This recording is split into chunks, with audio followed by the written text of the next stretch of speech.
Hi, Dr. Mike Carberry here from Advanced Medical Integration, and I recently wrote a book called The Death of American Healthcare, and I want to talk about that today. So we'll spend a few minutes speaking about that and the information, where it came from, how I came about to write the book, and why I was writing the book. So, I had an injury back when I was 25 years old, and that's what led me into chiropractic. I had already graduated college at that point. I had a marketing degree. I had a good career going with a job with a good company, and what happened was I had this injury which left me with some pretty serious pain and inability to actually function correctly.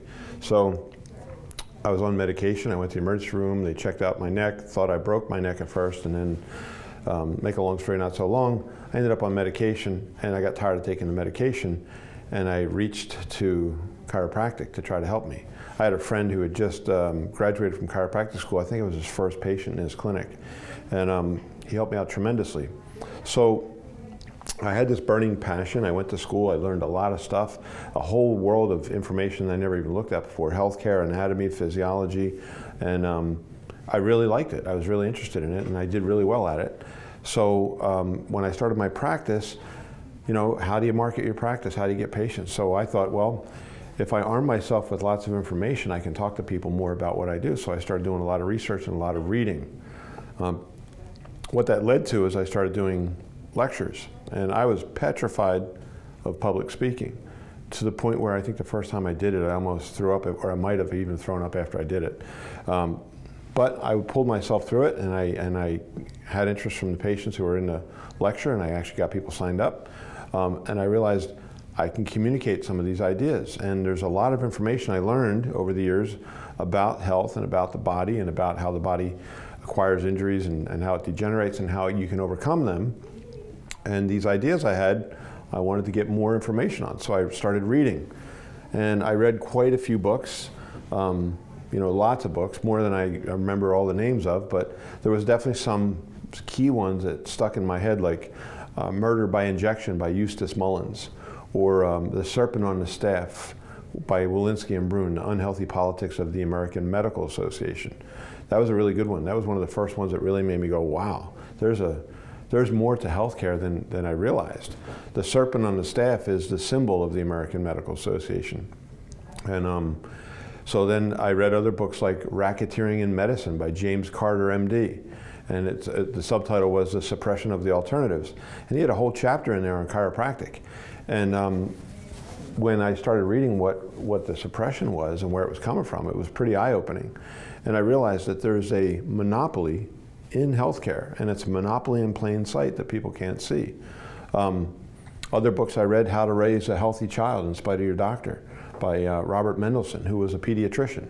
And I read that book because my wife and I were having children, and we wanted to make sure we were good parents and raise people the right way. And the more I started looking into healthcare, the more I realized what you think is a really stable, researched industry really has a lot of smoke and mirrors involved.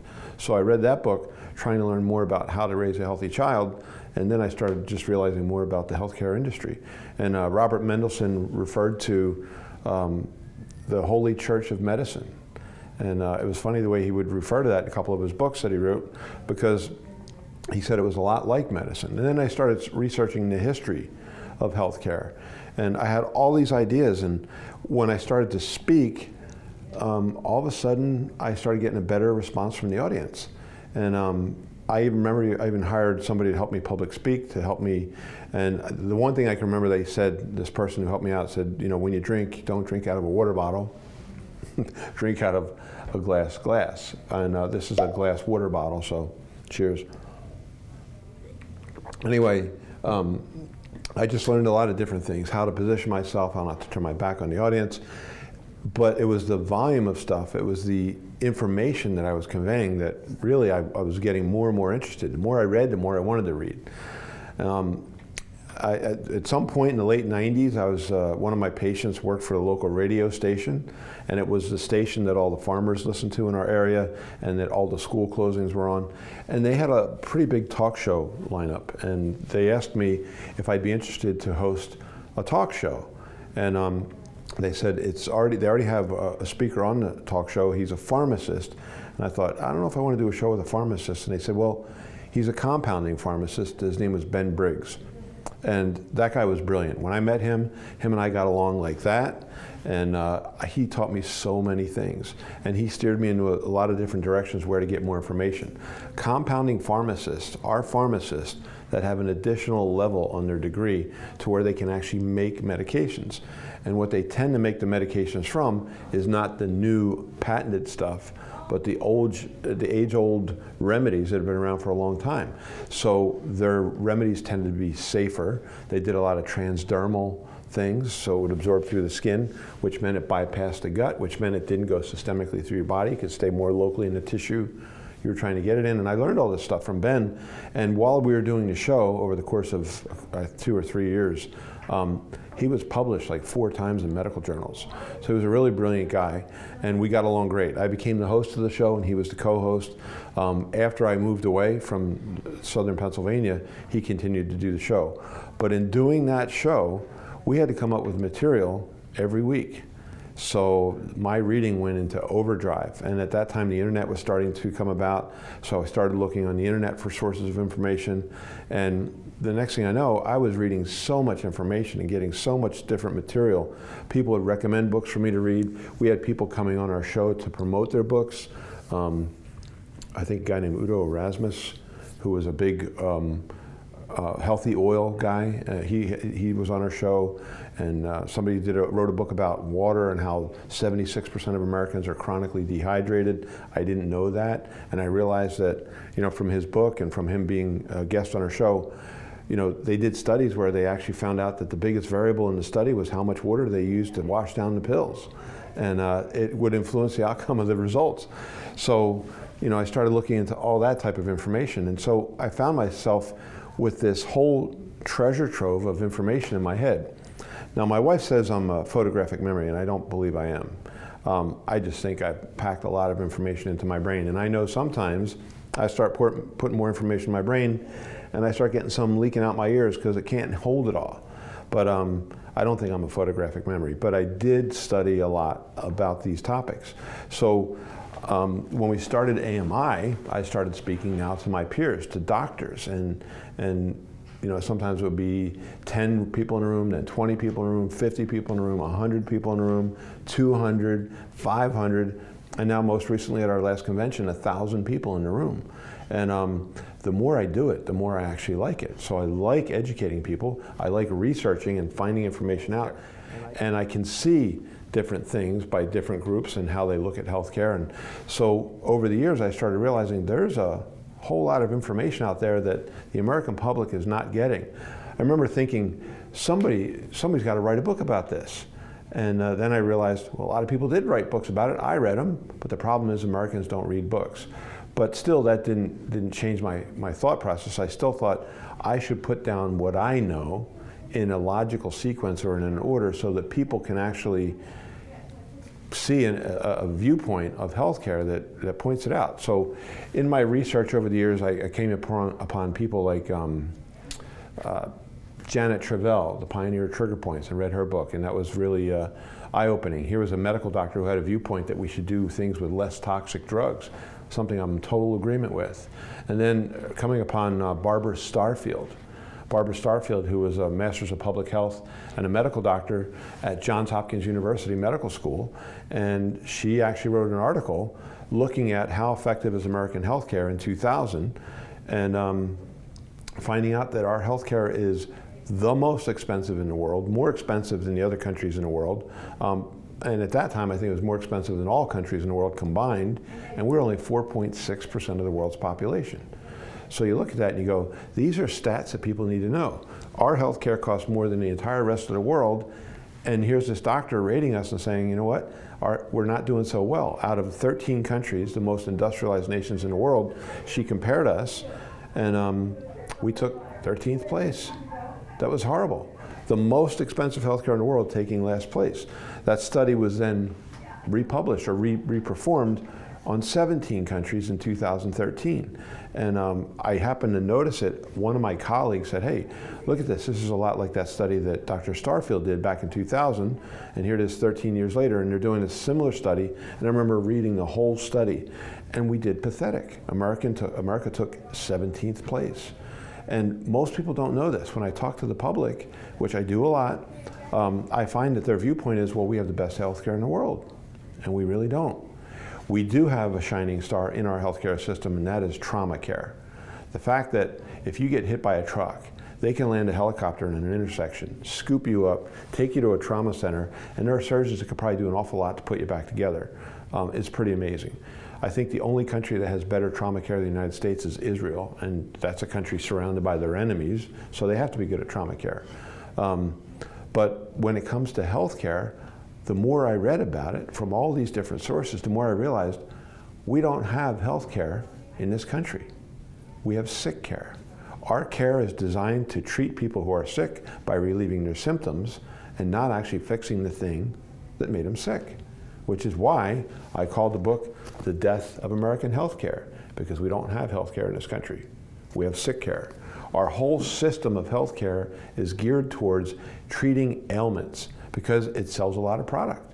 If you're a company that sells medication to relieve somebody's ailments, well, this is the boom town. We have the most money, we have the best insurance, and we're a population that has, according to the research that I've done, declined in health. In fact, for the last 3 years, I think 2015, 16, 17, and 18, life expectancy in the United States has declined all 3 years consecutively. Well, that's the first time that happened since World War I. And at that time, there was also a plague in the United States. I think the Spanish flu or one of those flus, and that was the reason for the declining life expectancy. Well, we don't have that. We're not at war right now, and we don't have a plague, yet we're declining in our life expectancy. When you compare that to other countries, we're spending more for that position than all these other countries together. That's horrible. You know, countries like Japan, which have almost 7 or 8 years longer life expectancy than we do, well, it's not because the gravity is different in Japan or the different amount of sunshine. They're obviously doing something different. They have a different viewpoint on health. Our viewpoint has become in this country, and I've discovered this, that Americans, a lot of us, don't even realize our body has the ability to regenerate and to heal. It can heal itself. And I've discovered this in talking to audiences, talking to patients and asking, can your body heal? Well, there's things happen to you, and a lot of people think as you get old, your body's supposed to start breaking down. And there's some truth to that, but I think it's a little bit breaking down too much in the bodies in the United States. So when I say to people, did you ever break a bone? And I get people in the audience raise their hand, yeah, I broke a bone. And I'll say, what bone did you break? And they'll tell me, oh, it was my arm or my leg or whatever. Okay, so what'd you do for it? Well, I went to the doctor and he put it in a cast. So who healed it? Well, the doctor. And I'm like, no, he didn't. Did he grow the cells back together? Well, he put a cast on it. Right, but who grew it back together? Well, I guess I did. And that's what I hear. And I see this look on people's face like, how did I do that? How do you grow cells back together? And this is something the Americans have forgot. You can heal from tremendous things. I just read something where, it was one of these SEAL team guys got shot 16 times and recovered. 16 times and recovered. The body has a tremendous ability to heal. I had a neighbor in Atlanta when I lived in Atlanta who was a anesthesiologist, and he was on a surgical team. And they specialized in liver and kidney transplants. And he was telling me, he's like, you should come in with me some night. Well, I'll let you watch the surgery. We'll get approval. And it never happened because he moved away before that actually took place. But I was going to take him up on it. And he said, for a liver transplant, you pretty much just got to take a piece of liver and throw it in there and it starts growing. They're easy to get them to regenerate. Now, on the other hand, the kidneys, you have to get a match. And the match has to be pretty close. They're much harder to get that to happen. But you have parts of your body that can regenerate with tremendous ability. And Americans have forgotten that. So the reason I wrote this book is to try to get some of that idea out there, that to get the concept across that being sick doesn't mean you just have symptoms, and being healthy is doing something to get rid of the symptoms. That is not health care. That is sick care. And that keeps you sick. It's like having your car, it's like the oil light in your car comes on, the engine warning light comes on, and you're driving down the road and your attention goes, I got to do something to get that light shut off. That's what we're doing in healthcare in this country. I got to get that light shut off because that light bothers me. I'd be more comfortable driving down the road if the light wasn't on. That's what our healthcare focuses on. I got this pain in my shoulder. I got this cough. I got this stomach ache. I have this problem with my foot. And I just wish I didn't feel that. So give me something to not feel it. That's how we got into a situation where we're prescribing opioids. The same plant that makes heroin is where they get opioids from. So we're prescribing opioids more than anything else. And the number one ailment that Americans have is back pain. That's the number two reason to be in a hospital. Number one is being born, and then number two is back pain. And so you look at that and you go, what's the number one thing we do for that? Well, we prescribe opioids. Really? Or like neuropathy. You know, a lot of Americans now, because of our poor diet and lifestyle and stress and whatever, they're getting a lot of neuropathy. We have a lot more neuropathy than we used to have. And what neuropathy is the nerve in the distal parts of the body, like the feet, are dying because they're not getting enough oxygen, right? And if you were to do something to increase the oxygen to those nerves and then help stimulate those nerves to regenerate, they can heal. But what do? The only covered service in healthcare for neuropathy is a drug called gabapentin, which I believe is in the opioid class. Really? Is that what we do? We just give them a drug that could be addictive? That's all they get? There's something majorly wrong with that. And how do we come to that? So then I started doing research on the monopoly of healthcare. And that's what this book has a lot in it. So when you go through this book, I talk a little bit about the condition of healthcare in the United States the way it is right now. And then I talk about chiropractic and how chiropractic came in healthcare. Interestingly enough, the American Medical Association started in like 1848 or 1849, and chiropractic was discovered in 1895, not even 50 years later. So what happened was, it was a new science of healthcare coming into a new profession of healthcare with the AMA. And what happened was the AMA started gathering steam because they had products to sell.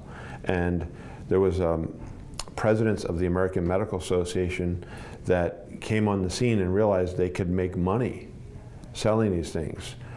George Simmons, who, you know, when you look into it, you start doing research, you go online, you see this stuff, and you see it in different sources. Well, he had an MD on his name, but he never graduated from medical school. That was the president of the AMA. What he was good at was realizing that he could promote products in the AMA journal and let them advertise there and make money from them. So all of a sudden, there was the money source coming in from the pharmaceutical industry into the American Medical Association. And then his person who followed him up when he was removed in disgrace from the position of president of the AMA, which if you look online now, none of that's there. Somebody has been whitewashing the AMA's history. But he was removed in disgrace and scandal, George Simmons, and his replacement was Morris Fishbein, who was even more into the whole idea of promoting products through the AMA journal and making money from it. And then they started keeping records on doctors. And the largest source of income right now for the AMA is selling the information on doctors to the pharmaceutical industry or to whoever wants to buy it. And that's what they do. So, you know, you look into this and you go, I didn't know that was going on in healthcare. I didn't know that was even happening. And then you start looking at the pharmaceutical industry. And then you look at the lobbying they do with Congress. And you find out things like, you know, you hear a lot of talk these days about a one-payer system. And that a one-payer system will be good and a one-payer system will be better. A one-payer system is easier to manipulate. So for example, when Medicare Part D was passed, and that's the D stands for drug, that's when Medicare started covering drugs, I believe it was in the early 90s. Part of that bill says, okay, so maybe it was the late 90s, or it might have been 2000, but part of that bill says Medicare is not allowed to negotiate on the price of the drugs. They must pay whatever the drug companies bill to Medicare. And they can't go and buy it from other countries. Like for example, if a pharmaceutical company sells a drug here in the United States, they sell it in Canada and England cheaper. And in many cases, 20 times cheaper. and it would be cheaper for Medicare to go to England and buy the drugs that they were already sold to them and then provide them for patients here in the United States. They would save tons of money. But this bill says they're specifically not allowed to do that. Well, who wrote that law and who voted to pass it? That is the most crooked thing I've ever heard of. What happened since that bill was passed? Well, what do you think? The cost of these prescriptions went sometimes 3, 4, 5, 6 times higher than they were. We have now drug therapies that cost $50,000 a month. And guess what? Medicare can't negotiate it. They have to pay full price. So of course we want to push towards a one-payer system. If it pays like that and you're in the business of selling drugs, that's like a win-win. So people don't know this stuff. So I wanted to have a venue where I could show this information and the sources where we found that information.